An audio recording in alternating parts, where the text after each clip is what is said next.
Hello student, দেখো SSC GD 2024 সালে আসা একটি প্রশ্ন, লাভ ক্ষতি ধার্য মূল্যের অঙ্ক।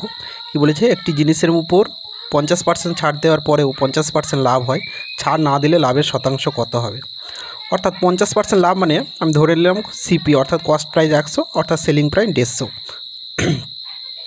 দেখো 50% ছাড় মানে কি, যে 50 টাকা বিক্রয় করলে তখন লেখা ছিল বা ধার্য মূল্য ছিল কত, 100 টাকা। তাহলে 1 টাকা বিক্রয় মূল্য হলে লেখা ছিল কত, 100/50। আর 150 টাকা সেলিং প্রাইস হলে তখন কত লেখা ছিল, 100/50 × 150, কাটাকাটি করলাম 3 × 5 = 15, 300।